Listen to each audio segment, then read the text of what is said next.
The grand palace of Alara stood tall under two moons, its crystal walls glowing with silver light. Hundreds of nobles, guards, and scholars filled the great hall, waiting for the moment that would decide the kingdom's future. The queen sat on her throne, her crown heavy with jewels, her eyes calm but sharp. Beside her stood the royal child, the only heir to the throne, dressed in robes of deep blue that shimmered like the night sky. It was the day of choosing. Every generation, the royal child would choose a companion, someone who would stand by them, learn with them, and one day rule with them. Tradition said the companion must be of royal blood or from the great houses. But no one knew what the child would decide today. The hall was silent. Everyone expected the child to step forward and place their hand in that of one of the noble heirs. The nobles waited proudly, their sons and daughters standing straight, ready to be chosen. The queen raised her hand and said in a clear voice, "Let the choosing begin." The royal child looked around the hall, their eyes passing over every noble, every warrior, every council member. Then, to everyone's shock, the child's gaze stopped on a single figure at the back of the hall. It was not a noble, not a warrior, not even an alien. It was a human. The human stood awkwardly near the tall doors, unsure why he was even allowed inside. His clothes were simple, his boots worn, his hair untidy from long journeys. He had no title, no wealth, no blood ties. He was an outsider, a stranger who had arrived in the kingdom by accident months ago. The child began walking, each step echoing against the crystal floor.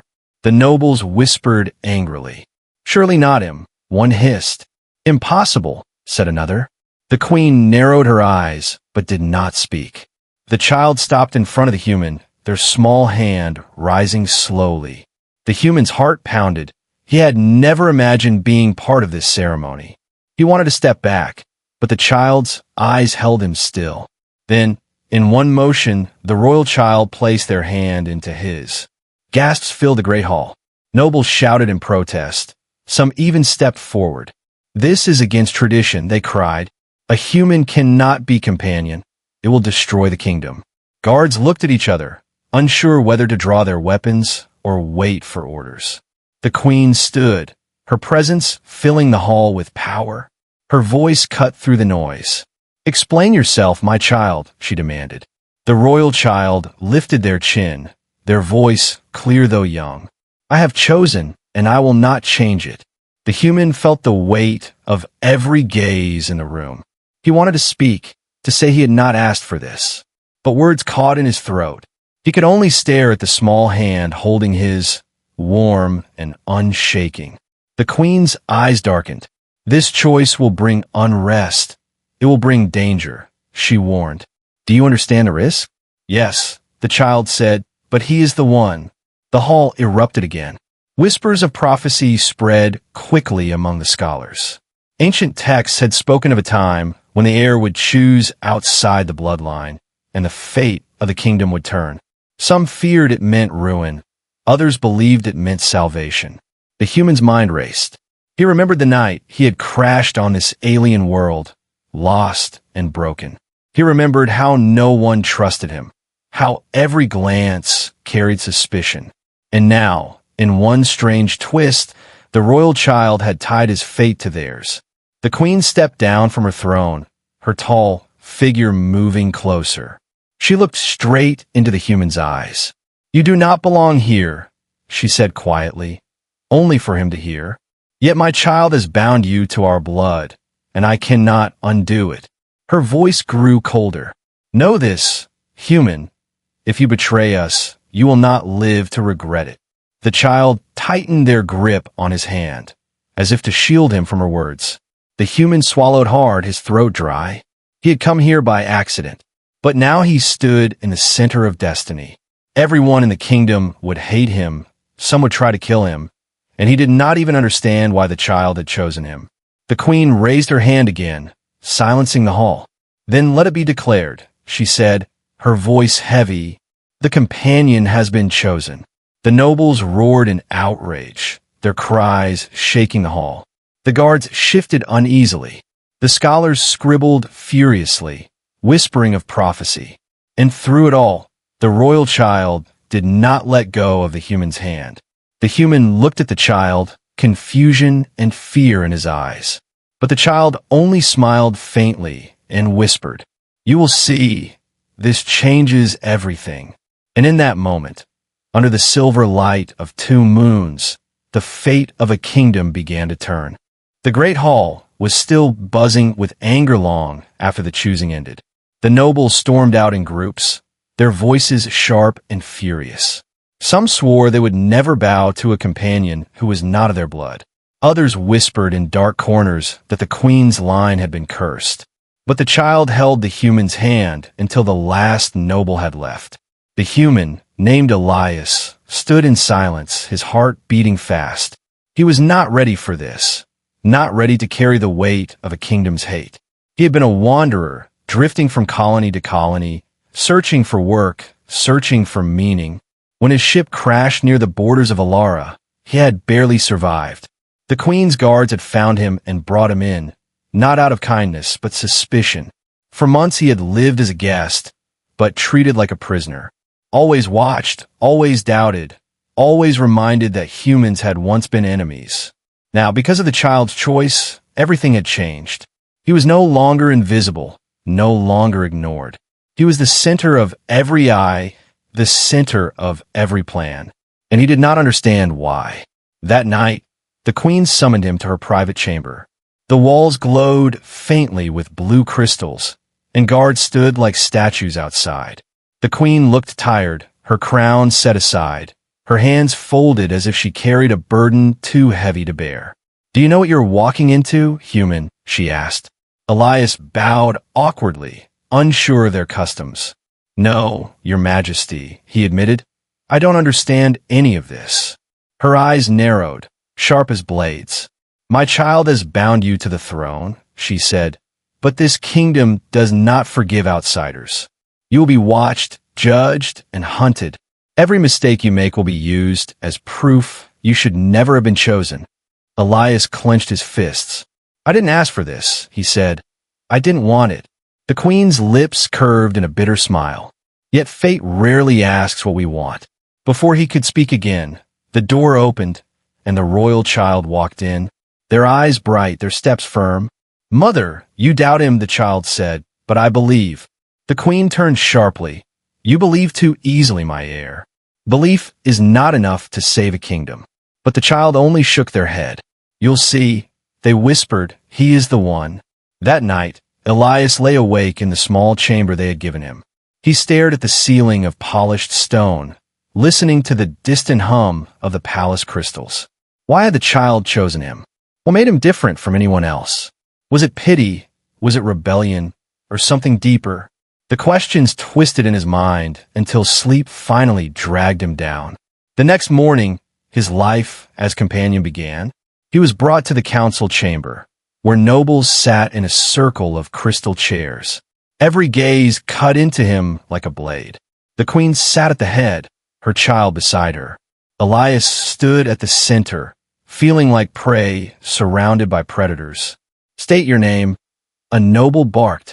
"Elias," he said simply. "Your bloodline?" another demanded. "I have none," he answered. "Only myself."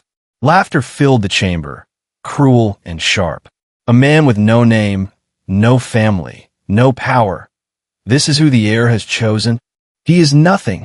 Elias wanted to turn and leave. But the child rose, their voice strong. "You mock him now, but you will see," they said. "The choice was mine, and I will not take it back." The queen silenced the chamber with a wave of her hand. "The companion has been chosen," she said coldly. "Mock him if you wish, but if he falls, so will the heir." Whispers followed, thick with threat and promise. Elias stood frozen, every instinct telling him to run. But something in the child's eyes held him steady. It was not pity, not rebellion. It was trust, unshakable and pure. And that trust made him stay. That evening, as he walked through the palace garden, Elias felt the weight of eyes watching him. Shadows moved where they should not. He knew he was being followed. The air was heavy, the silence too sharp. Then a figure stepped from the shadows, cloaked in dark armor. "Human," the voice hissed, "leave this kingdom or die in it." Before Elias could reply, a blade flashed in the moonlight. He stumbled back, his heart racing. He was no warrior, no soldier anymore. But something inside him refused to fall. He grabbed a broken branch from the ground, holding it like a weapon. The cloaked figure lunged, but before the strike landed, a bright cry rang out. "Stop!" The royal child ran into the garden, guards rushing behind them. The assassin melted into the shadows, disappearing before the guards could catch him. Elias stood breathless, sweat on his brow, his hands trembling. The child rushed to his side, their small hands gripping his arm. "You see," they whispered, their voice fierce and certain. "They already fear you, because you are meant to change everything." Elias stared at the child, still shaking. He did not believe it, not yet. But deep inside, a spark lit within him. A spark that whispered, maybe, just maybe, the child was right. The morning after the attack, the palace was heavy with silence. Guards doubled their patrols. Nobles whispered louder than ever. But no one spoke openly of the assassin, because to do so was to admit fear. Fear was poison in Valara, and the nobles would never show it.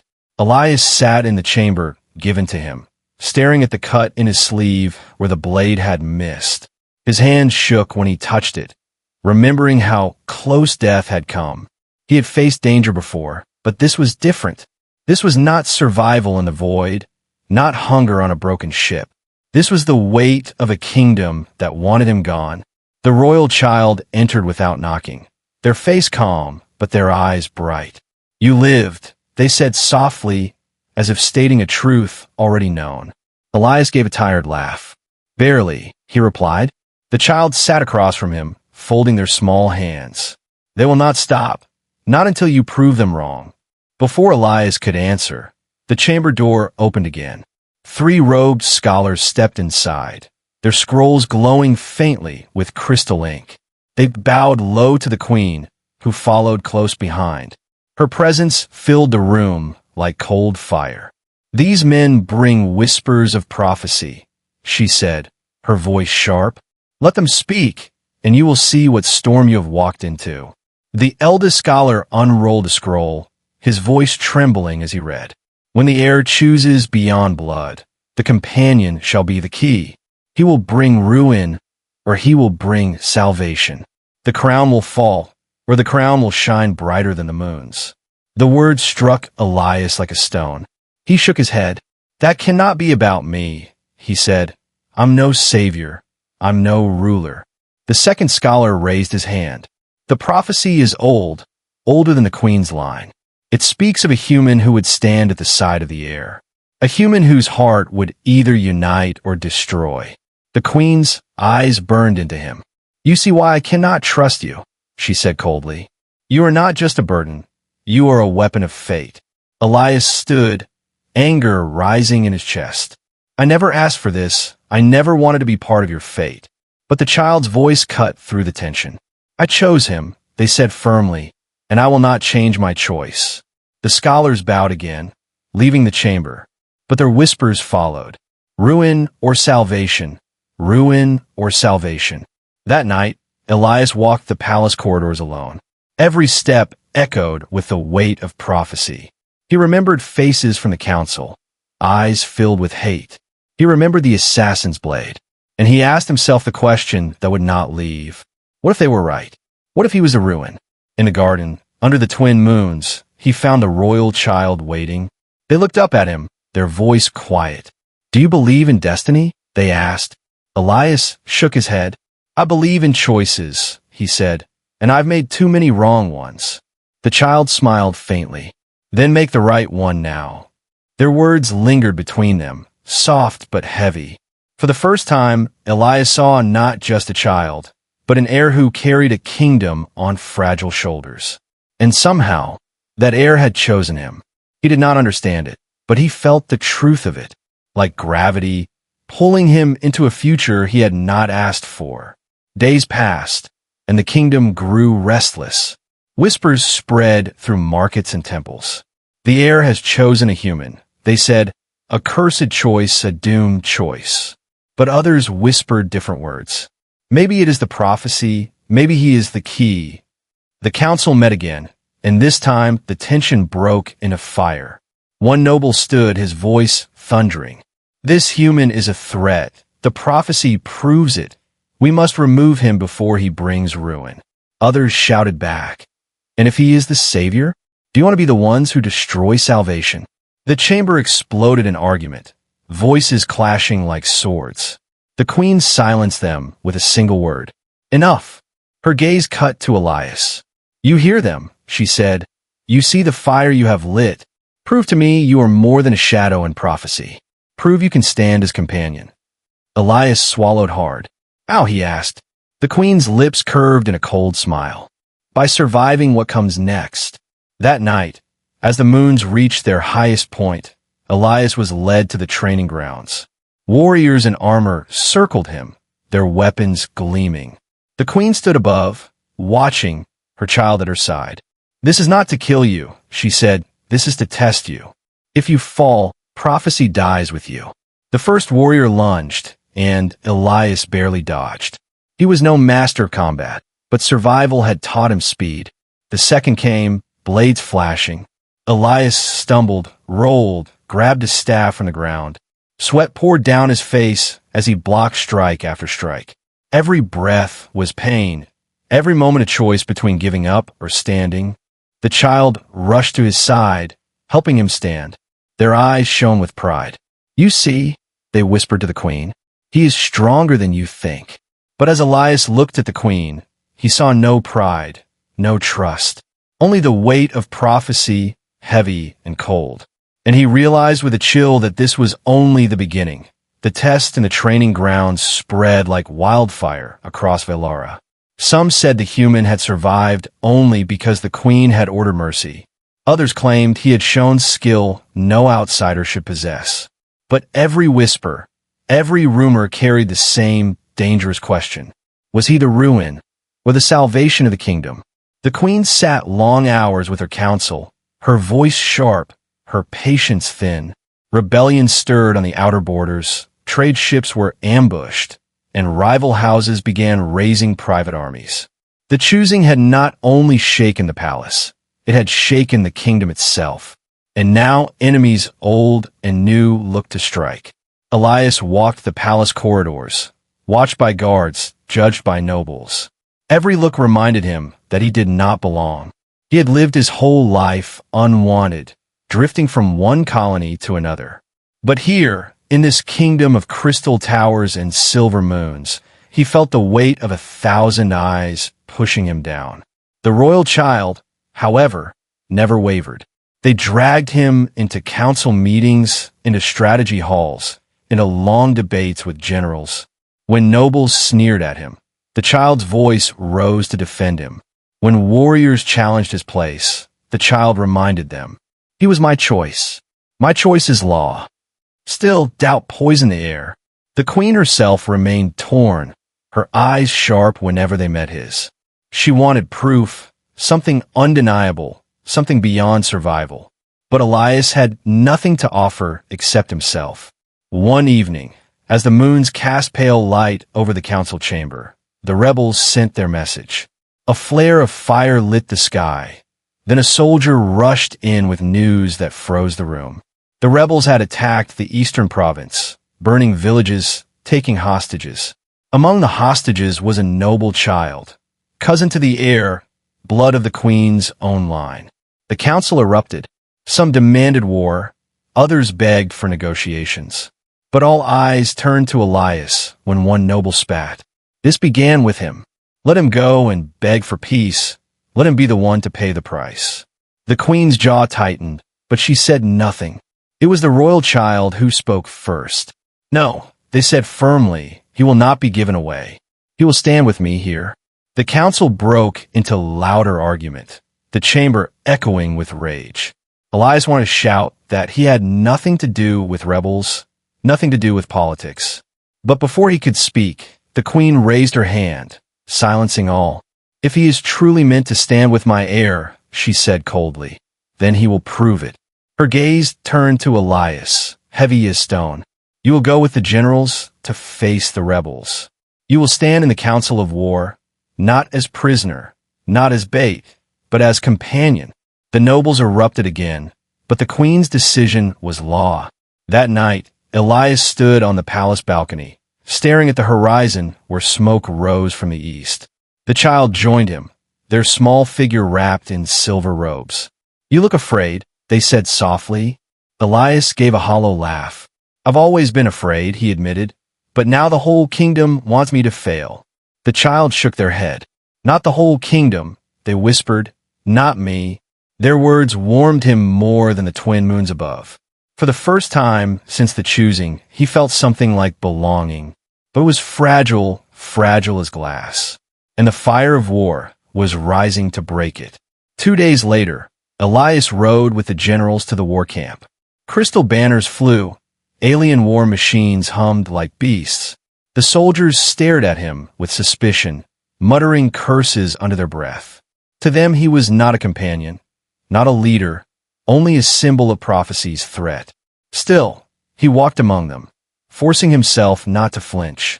The Council of War began under the Great War Tent. Maps of glowing crystal spread across the table, generals arguing about strategies. One demanded a full attack, another insisted on waiting for reinforcements. Voices clashed, anger boiled, and then, unexpectedly, it was Elias who spoke. His voice was quiet at first, but it cut through the noise. If you strike now, the rebels will slaughter the hostages, he said. You cannot fight them like you fight soldiers. They're using fear, and fear must be broken differently. The generals glared. Some laughed. What does a human know of war? One sneered. Elias met his eyes, steady. I know what it means to be hunted. I know what it means to survive when everything is against you. And I know that if you rush in blind, you'll lose more than land. You'll lose the people's faith. The tent went silent. Even the queen, standing in the shadows, studied him with new eyes. For the first time, his words had power. Not because of prophecy, not because of tradition, but because they were true. Yet even as the generals shifted uneasily, a soldier burst into the tent. His armor scorched, his voice broken. The rebels, they've moved closer, and they left a message, he gasped. He held out a shard of crystal, glowing red with fire. The queen took it, her face turning pale as she read the words carved into it. They demand the companion, she whispered. They demand the human, or the hostages will die. All eyes turned to Elias, the weight of the kingdom pressing on his shoulders once again. The child's hand reached for his, holding tightly. They can't take you, they whispered fiercely. But Elias knew the truth. The rebels were not just after land or power.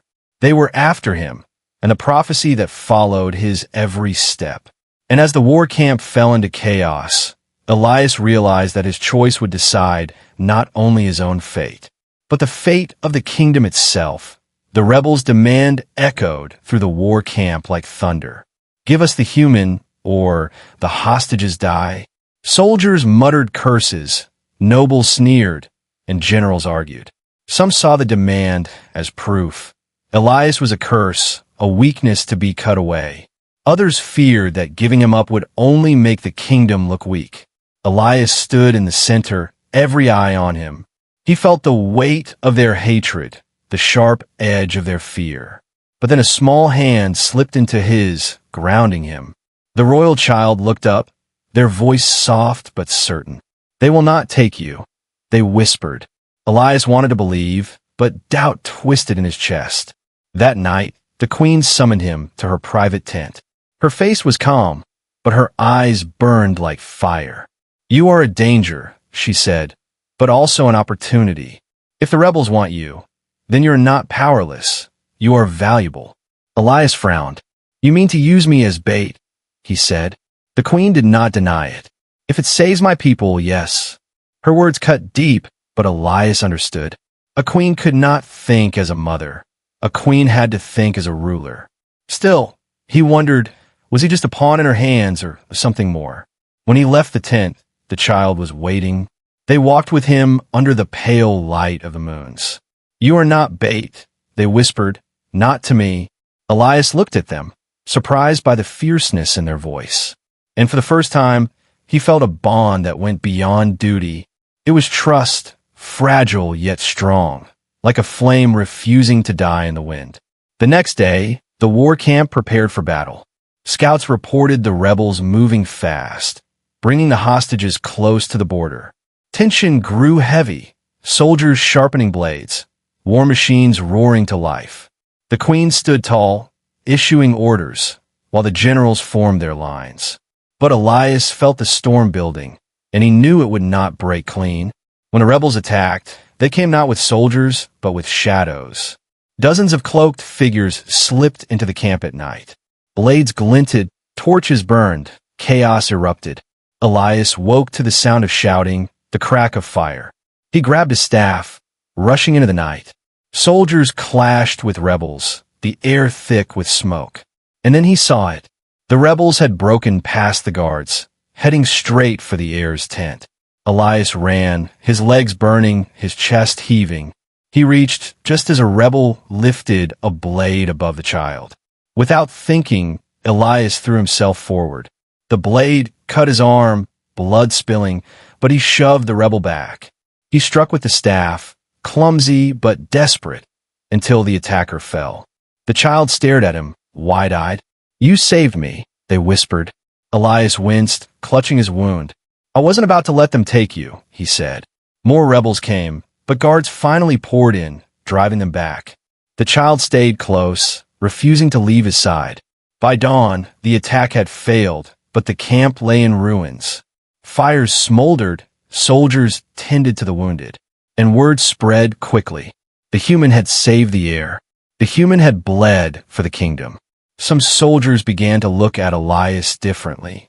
Not with trust, not yet, but with something close to respect. The queen herself came to him, her eyes unreadable. "You stood where even my best guards failed," she said. "You may not be the ruin after all." But her voice carried no warmth, only calculation. Elias wanted to rest, but he knew the rebels would not stop. They had failed to kill the heir, but they had shown their hand. They would strike again, harder, and next time they would not fail. That night, the child sat with him by the campfire. Their small hand gently wrapped his bandaged arm. "You think you are nothing," they said softly, "but to me, you are everything. When you fight, you do not fight for crown or prophecy. You fight for me, and that is why you will win." Elias looked at them, their eyes bright in the firelight, and something inside him shifted. For so long he had drifted without purpose, without belonging. But here, in this fragile bond, he had found something worth fighting for. The moment hung between them, delicate and unspoken. But before Elias could answer, a horn blared through the camp. A soldier rushed forward, his voice broken with panic. "The rebels, they've taken the hostages to the Black Caves," he cried, "and they demand the companion come alone. If he does not, they will kill them all." The camp fell silent, the fire crackling in the stillness. Elias felt the child's hand tighten on his, their eyes wide with fear. And in that silence, he understood. The next move belonged to him, and whatever he chose would decide more than the fate of the hostages. It would decide the fate of his bond with the heir, and the fate of the kingdom itself. The demand from the rebels hung heavy in the war camp. Bring the human alone, or the hostages die. The generals shouted in rage, some insisting it was a trap, others whispering that maybe it was best to let Elias go. The queen stood in silence, her eyes on him, measuring his every breath. Elias knew he could not refuse. If he stayed, the hostages would be slaughtered. If he went, he would likely not return. But the heir clung to his arm, their small voice fierce. "You can't go alone. You'll never come back." Elias knelt, meeting their bright eyes. "I have to try," he said softly. "Not for the prophecy, not for the queen, but for you." That night, as the camp slept uneasy, Elias prepared. A staff, a small blade, nothing more. He walked into the forest with 2 moons watching above. But what he did not know, eyes followed him, not rebels, but soldiers of the Queen. For the Queen had ordered shadows to watch him, to test him, to see if he was truly loyal or if prophecy was twisting him toward betrayal. The black caves loomed like teeth in the earth. Inside, torches burned low, shadows moving against jagged walls. The rebels stood waiting, their leader cloaked in crimson. And at their feet, the hostages bound, frightened, and bruised. Elias stepped forward, his voice steady though his heart raced. "I came. Release them." The rebel leader laughed, a sharp, cruel sound. "Release them? No, human. They're the leash that binds you." The rebels surged forward, surrounding him. Elias fought, striking with the staff, blocking blades. Every strike burned his muscles. Every breath tore his chest. But he refused to fall, refused to fail. For every hostage, for the air, for the strange, fragile bond he had begun to believe in. At last, he stood bloodied but alive, rebels scattered, the hostages freed. But as he staggered from the caves with them, torches flared in the night. Queen's soldiers rushed in, their captain's voice thundering. "Seize him. He has been seen in secret with the rebels." Elias froze. "What? No, I fought them. I saved." But the soldiers did not listen. They bound his arms, dragging him back to the war camp as the hostages cried for mercy. By dawn, the council burned with fury. The nobles shouted, their voices sharp like knives. He went alone. He returned bloodied but alive. How can we trust that? He is no savior. He is their ally. The queen sat cold upon her seat, her gaze heavy.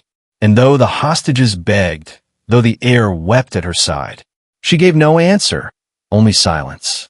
Elias stood in chains, rage burning in his chest. "I bled for your people. I fought your enemies.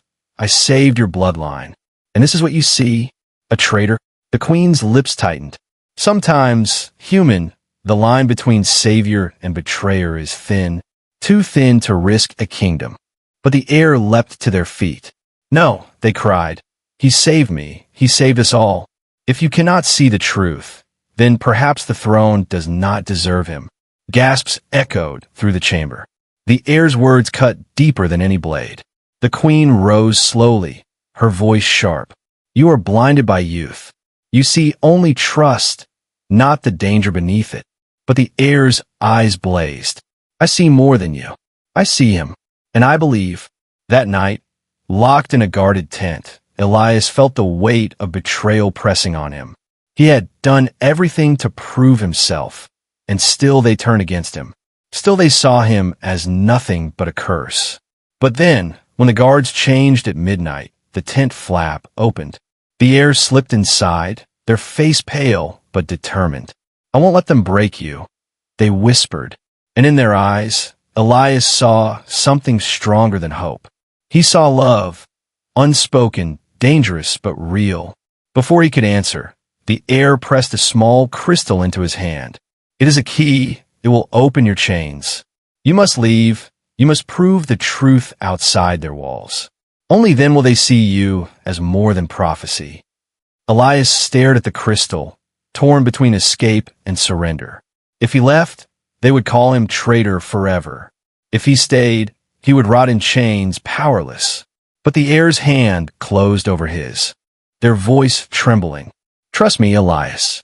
If you fall, the kingdom falls with you." Outside, the horns of the camp suddenly blared. Rebels were attacking again, fire spreading through the night.